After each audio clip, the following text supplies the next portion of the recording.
పుట్టిందంటే పురుగులెట్టేసింది అంటున్నారు.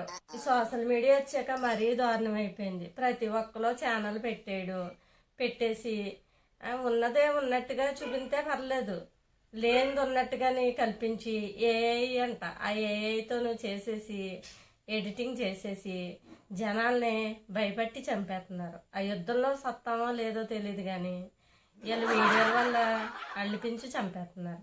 అదిగో పులి, ఇదిగో తోక. రేపొద్దున నిజంగా యుద్ధం వచ్చినా ఏదన్నా వచ్చినా నమ్ముతారా జనం? అలవాటైపోతుంది ఇదంతా ఫేక్ న్యూస్ అన్నట్టుగా ఇంకా ధీమాగా ఉంటున్నారు. ఒకటి జరుగుతున్నాయి యుద్ధాలు, జరగట్లేదు అనట్లేదు. ఒకటి వీళ్ళు చెప్పి ఒకటి వీళ్ళకి లైకుల కోసం ఫాలోవర్స్ కోసం అలాగా చేసేస్తున్నారు. జనాలను అల్లబెట్టి చంపేస్తున్నారు. పెట్రోలు దొరకదని ఎవడో పుట్టగించాడు. పెట్రోలు దాచుకోవచ్చు కొద్దిగాని, ఏదో ఫుల్ ట్యాంకులు చేయించుకొని ఒక 10 లీటర్లో 5 లీటర్లో ఎంతో కొంత దాచుకోవచ్చు. ఏంటి తొట్టి వ్యాన్ల మీద వాటర్ డ్రమ్ములతో పట్టుకుపోతున్నారు పెట్రోలు. అసలు మైండ్ పనిచేస్తుంది వాళ్ళకి. పెట్రోల్ వాటర్ డ్రమ్ములతో పట్టుకెళ్ళి నిల్వ ఉంచుకుని ఏం చేస్తారో? లాక్డౌన్ పెడితే బయటకు రానిస్తారా మిమ్మల్ని అసలని? పెట్రోల్ వేసుకుని ఆకాశంలో తిరుగుతారా బండ్లు కార్లు వేసుకుని? లేకపోతే పెట్రోల్తో పిండి వంటలు ఏమన్నా నూనె బదులు పెట్రోల్తో వండుకుని తింటారా? అసలు అలాంటి టైంలో దాచుకోవాల్సినవి ఏంటి? బియ్యం, నీళ్లు, ఉప్పు, పంచదార, టీ పొడి, సర్పొడి, మందులు, ఏదన్నా దెబ్బలు అయి తగిలితే ట్రీట్మెంట్ చేయించుకోవడానికి అవి కట్లు కట్టి ఉంటాయి కదా సిరప్లు, అలాంటివి దాచుకోవాలి. కొద్దిగా ఫ్రూట్స్, కాయగూరలు, బియ్యం, ముఖ్యమైన వీటికి ఎవరో పట్టించుకుంటలేదు. పెట్రోలును డీజిలును, కొద్దిగా లిక్విడ్ క్యాష్ దాచుకోవాలి.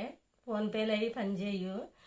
ఛార్జింగ్ లైట్లు, బ్లీచింగు, బియ్యం, నూనె, చింతపండు, కారాలు, ఉప్పులు, పసుపులు, పప్పులు, కాయగూరలు, ఫ్రూట్స్ ఇలాంటివి దాచుకోవాలి. నీళ్లు, ఛార్జింగ్ లైట్లు, సోలార్ లైట్లు, కట్టెల పొయ్యిలు, అగ్గిపెట్లు అలాంటివి దాచుకోవాలి. పెట్రోల్ డీజిల్ దాచుకుని ఏం చేస్తారు? అసలు సమ్మర్ ఇది, వేసవకాలం. అంతంత పెట్రోల్ ఇంట్లో నిలబెట్టుకుంటే ప్రమాదమా కదా? మీకు ప్రమాదం, మీ చుట్టుపక్కల వాళ్ళకి ప్రమాదం. ఈ సోషల్ మీడియాని అందుకే అంటున్నాను, పుట్టిందంటే పురుగులెట్టేసింది అంటున్నారో అనేసి. అవునా కదా? కామెంట్ చేయండి ఫ్రెండ్స్.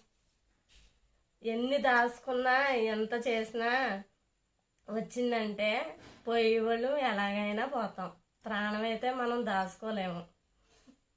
అది దేవుడి దయ ఉంటే బ్రతుకుతాం, లేకపోతే లేదు. ముందు జాగ్రత్తగా ఉంటాం మంచిదే, కానీ అది తెలివిగా జాగ్రత్త పడాలి. డబ్బున్న వాళ్ళు పోతాం, డబ్బు లేని వాళ్ళు పోతాం, అందరం పోతాం పోయే టైం వచ్చిందంటే. కానీ పెట్రోల్ డీజిల్కి వీటికి దాచుకోవడం కాదు, ఆహార పదార్థాలు దాచుకోవాలి.